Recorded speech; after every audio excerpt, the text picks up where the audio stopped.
noite para você, leitor do Bahia Notícias, que acompanha o site nas redes sociais e também no próprio site, né? A gente está ao vivo no próprio Bahia Notícias. Seja bem-vindo à edição dos destaques desta quarta-feira, 23 de maio de 2018. Começamos com o assunto mais quente, o assunto mais forte do dia aqui em Salvador, que é a paralisação dos rodoviários.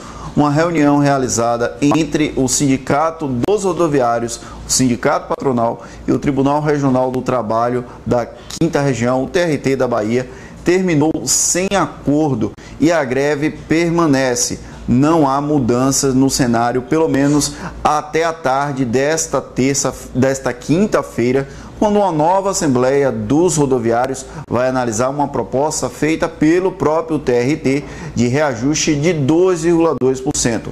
No entanto, o Sindicato Patronal não acatou a proposta do TRT e é possível que não haja acordo até lá.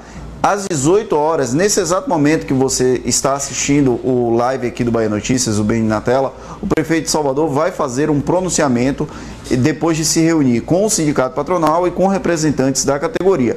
Por enquanto, a informação é que a greve permanece durante pelo menos até as 14 horas de amanhã, quando o Sindicato dos Rodoviários vai fazer a análise da proposta do Tribunal Regional do Trabalho.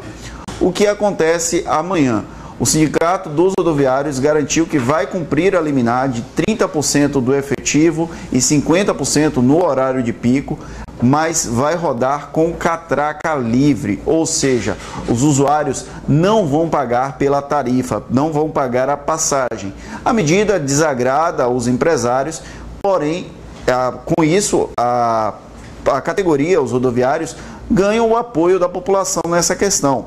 Então, é uma situação nova a greve dos rodoviários que aconteceu no passado. As greves que aconteceram no passado nunca tiveram catraca livre. Então amanhã, se a cidade tiver ônibus, tiver os 50% do efetivo, de acordo com o Sindicato dos Rodoviários, vai ser com catraca livre. Outras informações você consegue ficar muito bem informado aqui no www.bahianoticias.com.br. Além da greve dos rodoviários, o Brasil, nesse caso, enfrenta a paralisação dos caminhoneiros e os reflexos dessa greve começam a ser sentidos aqui na Bahia.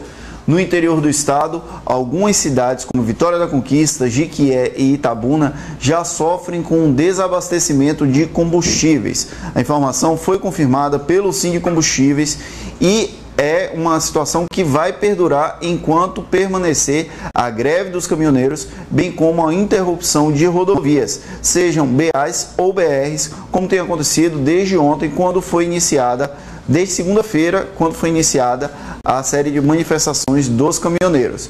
O repórter Lucas Arraes conversou com o representante do Sindicato de Laticínios e é possível que Salvador fique desabastecida de itens derivados do leite na próxima semana, caso a greve dos caminhoneiros permaneça. O prejuízo estimado é de alguns milhões de reais pela categoria. Então essa notícia inclusive vai entrar daqui a pouquinho, ela não está no ar, você recebe em primeira mão aqui no live do Bahia Notícias. Outra informação, outro destaque também do cenário nacional é o ex-governador de Minas Gerais, Eduardo Azeredo, ex-presidente do PSDB, ele que teve o mandado de prisão expedido na noite de ontem pelo Tribunal de Justiça de Minas Gerais. Hoje ele se entregou à justiça depois de passar algumas horas sendo considerado foragido. Eduardo Azeredo é o primeiro grão tucano a ser preso por conta do chamado Mensalão Tucano, que é anterior ao Mensalão do PT e atuou ali em Minas Gerais, no estado de Minas Gerais. Esse processo se arrasta há algum tempo na justiça. A Eduardo Azeredo foi condenado a 20 anos e 1 mês de prisão. Então ele se entregou hoje à tarde para o cumprimento da pena. Por enquanto não houve emissão de habeas corpus pelo Superior Tribunal de Justiça, nem pelo ministro Gilmar Mendes, que costuma soltar presos nesse sentido, presos envolvidos em situações políticas.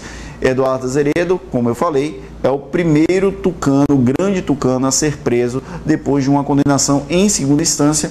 Lembrando que o STF definiu no começo de abril, no final de março, início de abril, a prisão em segunda instância sendo válida, o que acarretou na prisão do ex-presidente Luiz Inácio Lula da Silva.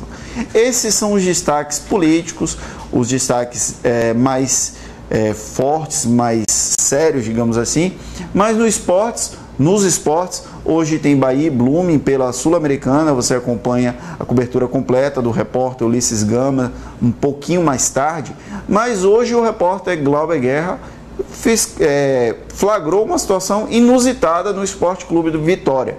O Vitória, que tinha o goleiro Fernando Miguel como o titular quase que absoluto, o Fernando Miguel foi vendido ao Vasco da Gama, o goleiro Kaique substituiu, mas vive uma fase muito complicada, e agora Ronaldo foi escalado para atuar como arqueiro do clube. Só que aí, hoje teve a primeira coletiva de Ronaldo e os jogadores resolveram prestigiar, e um deles, o zagueiro Ramon, resolveu fazer entrevista, um dia de repórter. E aí o repórter Glauber Guerra mandou o flagra pra gente e Priscila Mello vai colocar no ar agora para vocês. Vejam só que situação inusitada.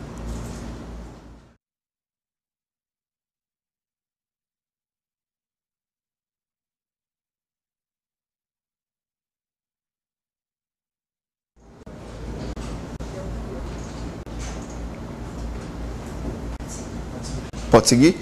Infelizmente a gente não conseguiu trazer o vídeo do Ronaldo sendo entrevistado pelo zagueiro Ramon. Tivemos um pequeno problema técnico, os computadores não se comunicaram, Priscila tentou, mas fica para a próxima. Se você não conseguiu ver no site, se você não viu antes, está disponível aqui na timeline do Bahia Notícias. Aproveitando que a gente está aqui, tem um tempinho, vamos ver os comentários. Um abraço para Luciano Sheila, que fala que tem que parar o país inteiro. Rose Oliveira botou 2 olhinhos. Adailton César fala que Capim Grosso não tem passado nenhum carro, e Jacobina e região, os postos também já estão sem combustíveis. Um abraço para também Mari Rodrigues, Gilson Ribeiro e Alexandre Mota, que está acompanhando o BI na tela. Nós voltamos amanhã às 18 horas com as principais informações do dia, ou a qualquer momento, caso haja alguma alteração no processo da greve dos rodoviários. Um abraço e até amanhã.